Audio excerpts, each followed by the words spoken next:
Você já se perguntou o que acontece exatamente no instante em que a alma deixa o corpo? Não dias depois, nem horas, mas nos primeiros segundos, quando os olhos se fecham para a terra e algo dentro se abre para a eternidade. É nesse momento que muitos dizem ver luzes, outros vozes. Mas há também quem sinta apenas silêncio, frio e confusão. O que a alma enxerga? Para onde ela olha primeiro? E quem vem ao seu encontro? Neste vídeo, vamos mergulhar nesse momento misterioso e sagrado, o limiar entre a vida e a eternidade. Bem-vindo ao canal Histórias do Sagrado. Se você já se fez essa pergunta, se já perdeu alguém ou teme esse instante, inscreva-se agora e compartilhe essa reflexão. Ela pode tocar almas que precisam de paz. Há um instante que não se mede com relógios. Um suspiro fora do tempo. Um limite invisível onde o corpo já não responde, mas algo dentro ainda percebe. É ali, no exato momento da morte, que começa o primeiro despertar da alma. Um despertar sem olhos, sem fôlego e ainda assim mais lúcido que todos os dias vividos sob o sol. Muitos descrevem uma estranha dualidade. Ao mesmo tempo em que sentem paz, também experimentam um espanto profundo.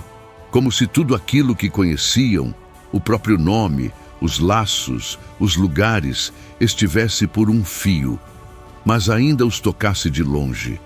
A alma, recém-liberta, contempla o próprio corpo inerte. Vê-se ali, caída, como se não fosse mais sua, e no entanto é. Essa percepção gera um assombro silencioso. Alguns relatam sentir-se flutuando, observando a cena ao redor com nitidez inexplicável.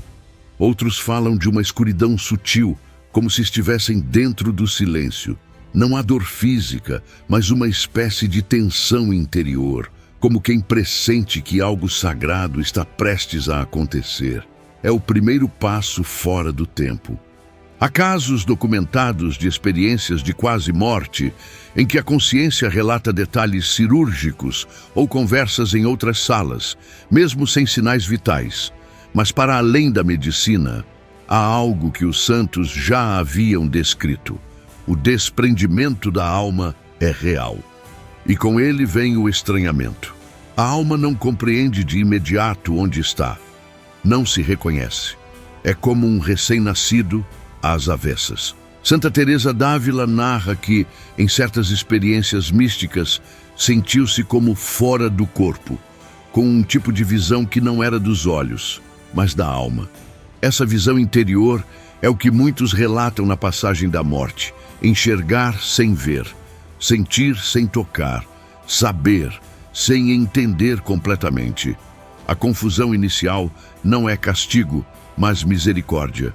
Um tempo breve, talvez segundos, em que a alma é desacostumada da carne.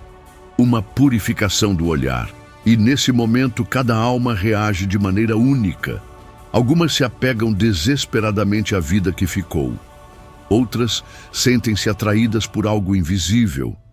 Uma luz, uma presença, uma paz que começa a chamar. E você já imaginou o que sentiria se olhasse para si mesmo de fora pela primeira vez? Se reconheceria sua alma? Se teria paz ao vê-la livre? Ou o temor do que ela carrega? Talvez a morte não seja o fim, mas o início do grande reconhecimento. A alma desperta, mas não está sozinha. Mais à frente, algo ou alguém virá ao seu encontro. Uma presença que pode ser luz ou sombra. E isso muda tudo. Se essa parte tocou algo dentro de você, escreva nos comentários: Senhor, prepara meu coração para o último dia. Nos primeiros segundos fora do corpo, algo começa a acontecer. A alma, recém-liberta, começa a ver, mas não com os olhos da carne. É uma visão sem pupilas, sem retina, sem luz física. E ainda assim, é uma visão real. Algumas testemunham uma claridade intensa, quase acolhedora. Outras, um som grave, envolvente, ou uma sombra suave que envolve como um véu. E há quem diga que o silêncio fala primeiro. Um silêncio que não é ausência, mas presença. Uma suspensão entre mundos. Nesse instante, a alma não vê o céu, nem o inferno. Ela vê o que pode, e isso diz muito, porque não é apenas o que aparece diante dela, mas aquilo que ela mesma carrega no olhar. Muitos relatos de experiências de quase morte falam de um túnel, uma passagem envolta por luz. Outros descrevem sons de vozes familiares, orações ou cantos distantes. Há ainda quem veja uma escuridão serena, não ameaçadora, como o útero da eternidade. Mas também existem os que sentem medo, que percebem uma névoa pesada, um frio que não é do corpo, mas da ausência. Na primeira carta aos Coríntios, capítulo 13, versículo 12, São Paulo escreve: Hoje vemos como num espelho, de maneira obscura. Então veremos face a face. Essa frase ecoa como profecia neste momento limiar. O que a alma vê é parcial. Vê como num espelho embaçado. Mas essa visão revela o estado interior. A alma reconhece a própria transparência, ou a própria sombra. Santos e místicos descreveram essas primeiras imagens com delicadeza. Santa Faustina Kowalska narrou a visão de uma luz tão pura que toda falsidade nela se dissolvia.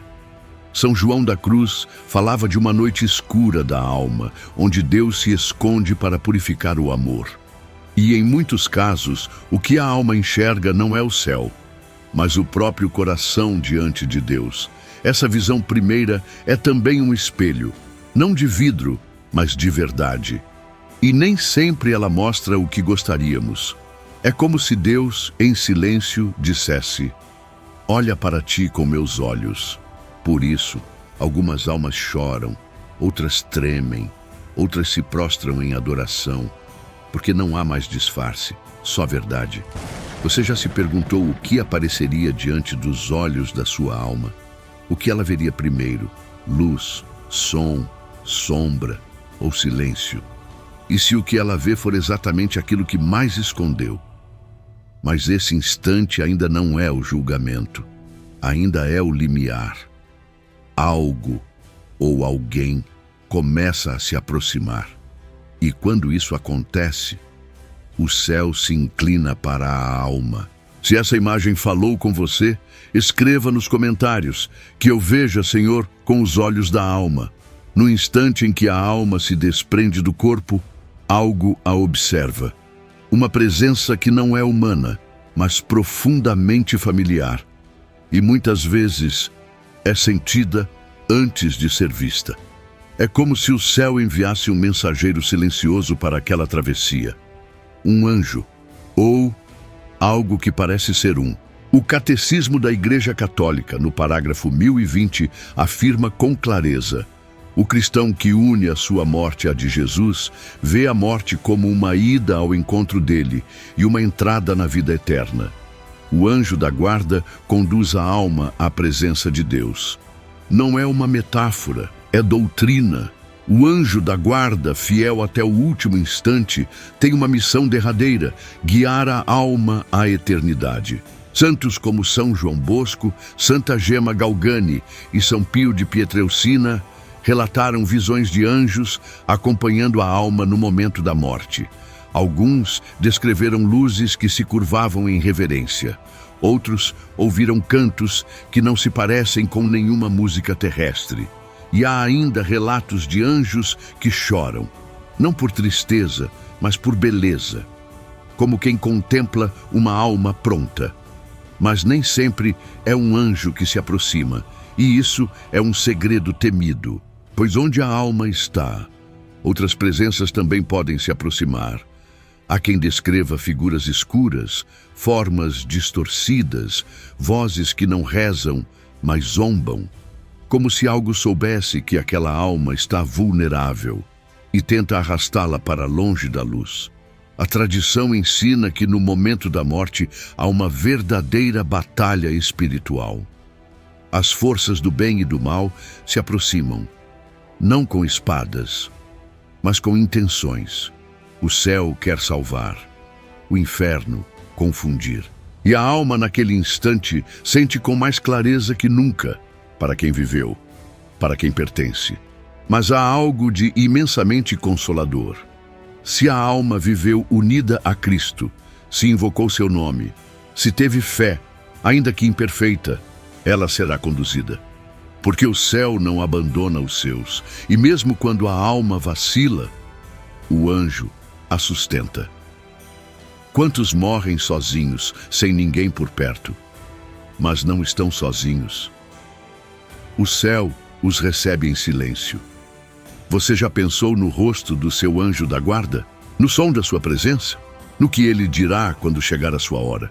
Talvez ele não diga nada. Talvez ele apenas te chame pelo nome que Deus escreveu. Agora, avançamos para um momento sagrado e temido, a hora do julgamento interior. A verdade diante da verdade. Há um momento, logo após a alma deixar o corpo, em que tudo o que foi vivido se revela. Não como uma lembrança, mas como uma luz. Uma luz que atravessa o ser, não para condenar, mas para mostrar. É o instante do julgamento particular, aquele em que a alma, diante de Deus, revê toda a sua história com um olhar purificado. Não é uma sequência de cenas como num filme, não é uma acusação externa, é mais profundo. A alma mesma compreende de forma espiritual o que amou e o que rejeitou, o que feriu e o que salvou. É um reconhecimento sem máscaras, uma consciência plena daquilo que poderia ter sido e do que de fato foi. Na carta aos Hebreus, capítulo 9, versículo 27, está escrito: está determinado que os homens morram uma só vez, e depois disso vem o julgamento. Esse julgamento não é público nem adiado, é íntimo, imediato e ao mesmo tempo eterno. A alma, sem distrações, sem desculpas, sem defesa, olha para si mesma diante da verdade de Deus. Santos como Santa Catarina de Gênova e São João Maria Vianney descrevem esse momento como uma luz que queima, mas não destrói. Uma dor cheia de amor. Porque ali a alma não apenas vê o pecado, ela vê o amor que recusou.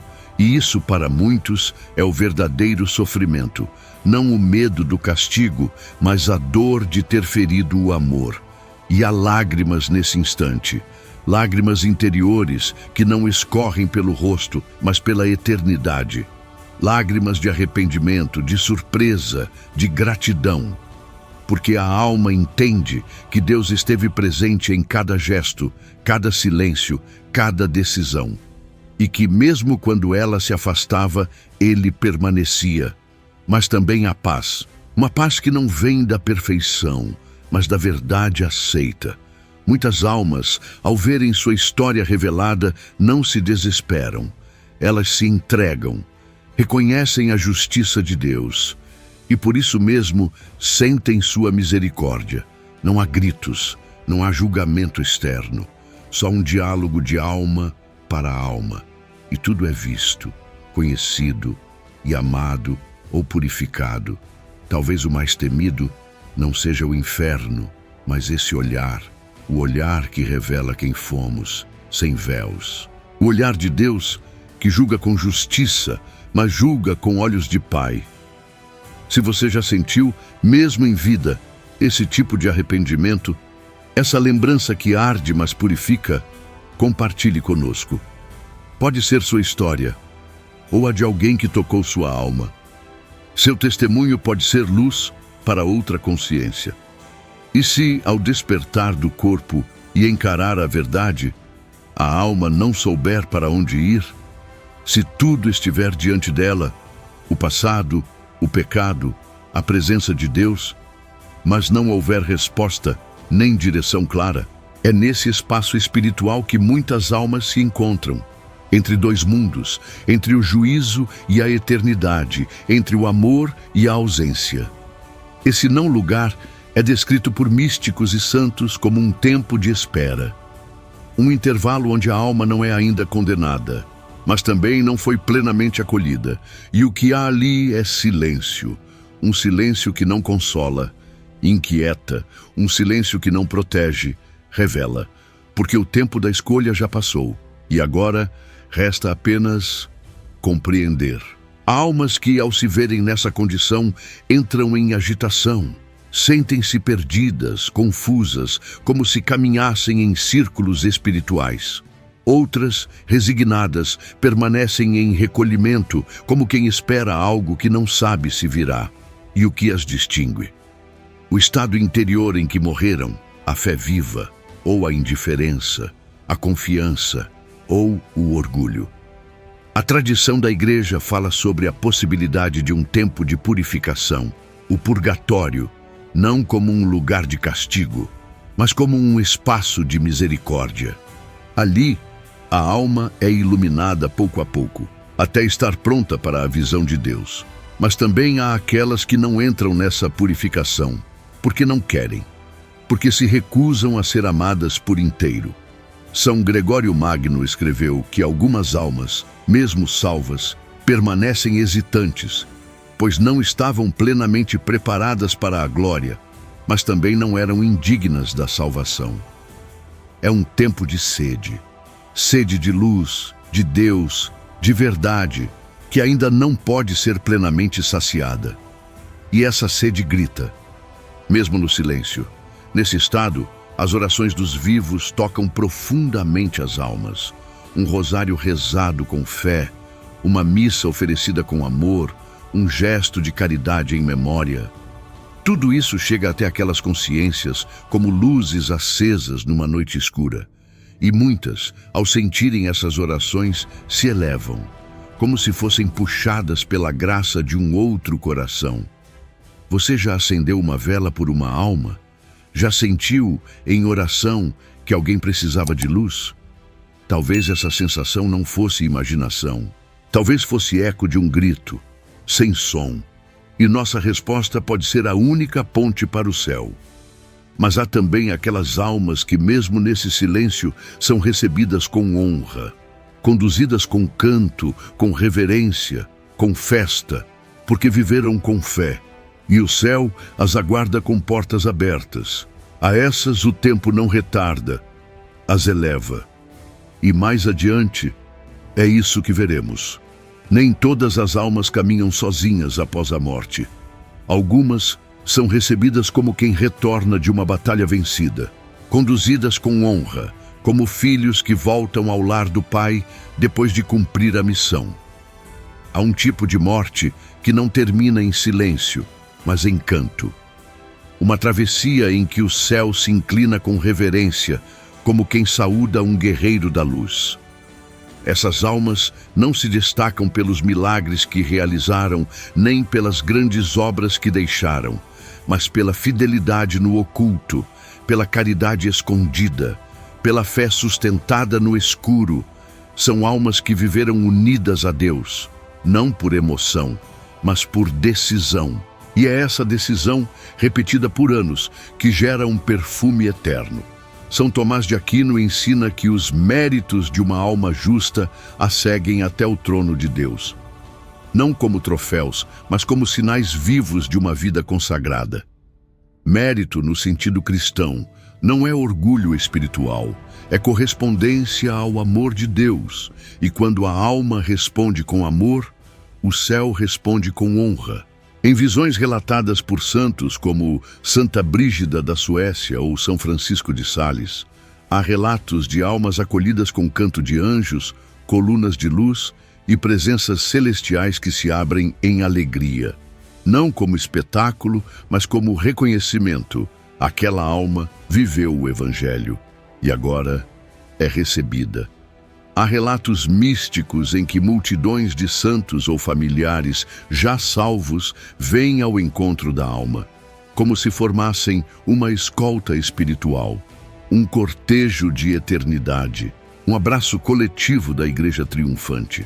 Para essas almas não há hesitação, não há julgamento temido, só a alegria de chegar, de entrar, de ver o rosto. E há sinais visíveis, ainda aqui na terra. Às vezes, uma morte serena, uma expressão de paz no rosto do falecido. Outras vezes, testemunhos de conversões súbitas entre os que assistiram à partida. Há algo na morte dos justos que toca, que atrai, que deixa um silêncio cheio de glória, como se o céu tivesse passado por ali. Você conhece alguém cuja morte foi um testemunho de fé? Alguém cuja paz tocou sua alma mais do que 1000 palavras? Se sim, escreva nos comentários. Eu vi uma alma ser levada com honra. Seu testemunho pode lembrar a outros que vale a pena viver com Deus até o fim. E então chega o momento que nenhuma alma pode evitar: a aproximação da presença. Não uma ideia, nem uma imagem, mas uma realidade viva, intensa, que atravessa tudo. Deus, não como se imaginava em vida, mas como Ele é. E a alma desarmada se vê diante daquele que sempre esteve ali, mesmo quando ela não via. Mas o que é ver Deus? Será uma visão luminosa, um rosto, uma figura, ou algo muito mais profundo? Jesus, no Evangelho segundo São João, capítulo 17, versículo 24, roga: Pai, quero que onde eu estou estejam comigo aqueles que me deste, para que contemplem a minha glória. Contemplar. Mas como se contempla o invisível? Teólogos e místicos ensinam que no início da eternidade a alma não vê Deus com os olhos, porque Deus é espírito. Ela o percebe com toda a sua essência. É uma intuição absoluta, uma percepção sem imagens, sem palavras, sem símbolos. E, no entanto, mais real do que qualquer coisa já vista. São João da Cruz descreveu esse encontro como um abraço interior. Santa Teresa de Jesus falou de um toque do ser de Deus que desfaz toda resistência. Não há perguntas, não há mais necessidade de provas. A alma reconhece. E nesse reconhecimento ou se entrega ou se afasta. É um instante eterno, uma fusão de luz e verdade, onde a alma entende que tudo o que procurava, amor, sentido, salvação, estava ali, nele. Muitos descrevem essa presença como uma paz que dissolve o medo. Outros sentem-se como uma gota lançada no mar da misericórdia. Tudo o que era peso desaparece. Mas também há os que não suportam essa luz, que se envergonham, não por causa de Deus, mas por si mesmos, porque o amor absoluto desnuda. E a alma que não foi preparada pode sentir-se queimada por essa ternura. Não por castigo, mas porque não sabe ser amada. E aqui tudo se decide. Não por força, mas por liberdade. A alma diante do amor diz sim ou não. E esse sim ou esse não ecoa pela eternidade. Não há mais máscara, só presença. Agora, depois de ver Deus, ou ser vista por Ele, algumas almas voltam o olhar para a terra, e o que vem parte o coração, porque o amor não se quebra com a morte. E muitos ainda observam os que ficaram. Após a travessia, há almas que, mesmo tocadas pela presença de Deus, olham para trás. Não por apego ao mundo, mas por amor. E o que vem parte o coração, porque a separação não apaga os laços. O amor permanece. E muitas almas, no instante da partida, ainda contemplam os rostos, as lágrimas, as orações dos que ficaram. Há relatos, em diversas culturas e épocas, de pessoas que sonharam com entes queridos recém-falecidos, em silêncio, sorrindo, ou apenas presentes, como se quisessem dizer: estou bem, siga em paz. Há também quem sinta uma presença sutil durante o velório, um perfume que não tem origem, uma brisa em dia sem vento, uma sensação de ternura no meio da dor. São Padre Pio dizia que as almas dos falecidos, com permissão de Deus, podem visitar os que amam, especialmente se há oração e fé verdadeira. Não como fantasmas, mas como consolos. Porque onde há amor verdadeiro, não há separação definitiva. O céu se inclina para os corações que rezam. Algumas almas presenciam seu próprio funeral. Veem quem veio, quem chorou, quem permaneceu em silêncio. E não julgam, compreendem. Às vezes, sentem-se tristes por palavras não ditas, abraços que não aconteceram. Outras vezes, sorriem ao ver que, mesmo na morte, despertaram fé, reconciliação, esperança. É possível que uma alma, ao ver o sofrimento dos seus, interceda.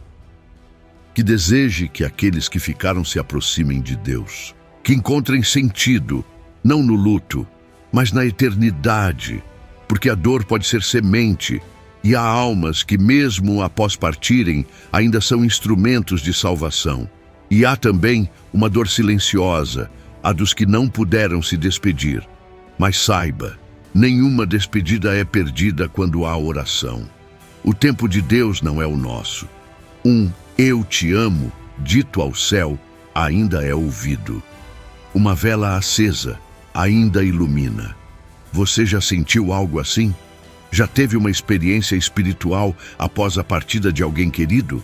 Ou conhece alguém que viveu isso? Compartilhe conosco nos comentários. Seu relato pode ser consolo para muitos corações feridos. Nem todas as almas se elevam à luz. Algumas, ao deixarem o corpo, sentem-se imediatamente atraídas para uma escuridão densa. Não há luz no horizonte, nem paz ao redor. Apenas ausência, frio, isolamento e medo. É como se tudo o que negaram em vida agora se tornasse presença. Não porque Deus os pune, mas porque sua própria alma se afastou da luz. O Catecismo da Igreja Católica, no parágrafo 1033, diz com clareza: estar separado dele, de quem unicamente o homem pode ter a vida e a felicidade, é o inferno. O inferno não começa depois de uma sentença. Ele começa com uma decisão. Um afastamento contínuo, livre, silencioso, que se prolonga até o último instante. E quando a alma, diante da verdade, recusa a misericórdia, não por medo, mas por orgulho, ela foge. Não corre para o castigo, mas para longe do amor. Porque o amor, para ela, virou ameaça. São palavras duras, mas reais. Porque a justiça de Deus respeita até mesmo o não dito por uma alma. Santos como Santa Faustina Kowalska, Santa Teresa de Jesus e São João Bosco tiveram visões do inferno não como um lugar folclórico, mas como uma realidade de perda absoluta. Um vazio habitado, um distanciamento que arde mais do que fogo, o da ausência de Deus. Lá, a alma se lembra, mas não ama, conhece, mas não deseja, existe, mas não vive. E mesmo nesse abismo há um mistério. Deus não odeia nenhuma alma, nem mesmo aquelas que o recusam. Seu amor permanece, mas a alma o rejeita. Como uma flor que vira o caule para longe da luz, seca por dentro e culpa o sol. Esse é o maior drama espiritual. O ser criado para o céu, escolhendo a separação.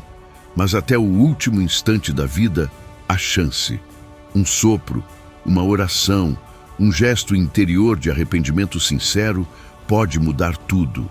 O ladrão na cruz que pediu, lembra-te de mim, entrou no paraíso, porque Deus não mede o tempo, mede o coração.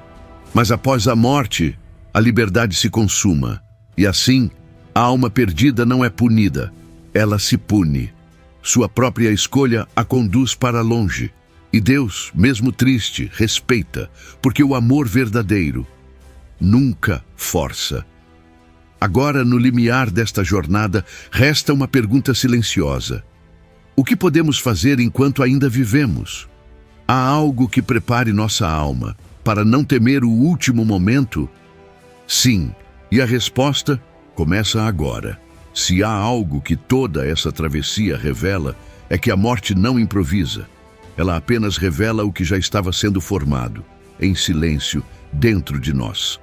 A eternidade começa antes do último suspiro. Começa agora, em cada escolha, cada perdão, cada renúncia por amor. É aqui, neste tempo breve, que preparamos o olhar com o qual veremos Deus. Não se trata de viver com medo, mas com propósito. Porque cada gesto de amor, cada sacramento recebido com fé, cada vez que resistimos ao mal, Tudo isso molda nossa alma para o eterno. Nada é pequeno demais quando é feito por amor. Nenhum arrependimento é inútil quando é sincero. E nenhuma oração cai no vazio. O perdão, tanto o que pedimos quanto o que oferecemos, é uma das armas mais potentes contra a condenação. A alma que aprende a perdoar está mais próxima de Deus, porque perdoar é morrer um pouco por dentro. E é nessa morte interior que o céu começa a nascer. Os sacramentos, especialmente a confissão e a Eucaristia, são como raios de eternidade infiltrados no tempo. Cada vez que comungamos em estado de graça, a alma se torna mais leve, mais familiar com o céu, mais pronta para ser recebida com honra, não com temor. O hábito da oração não nos livra da morte, mas nos prepara para não morrer sozinhos. A fé não é um escudo contra a dor, mas uma janela aberta para a esperança. E a esperança é o que nos mantém caminhando mesmo na escuridão. Não por garantias, mas por confiança, porque Deus é fiel, e mesmo quando tudo parece perdido, o céu não desiste de uma alma que clama. E se ainda estamos vivos, é porque ainda há tempo. Tempo de reconciliar, de agradecer, de escolher o bem. A eternidade nos espera, não como sentença, mas como promessa. Não como um lugar, mas como um encontro. E tudo, absolutamente tudo, pode mudar com um simples sim, dito de coração. Se este vídeo falou à sua alma, se algo em você deseja viver de forma mais eterna, inscreva-se agora no canal Histórias do Sagrado e ative o sininho de notificações. Porque aqui, a cada história, Deus pode estar te preparando para o último e mais belo amanhecer. Escreva nos comentários: eu creio na promessa. Se o céu tocou seu coração nesta jornada, que o Senhor te prepare em silêncio e amor, para o dia em que teus olhos se abrirem, para sempre.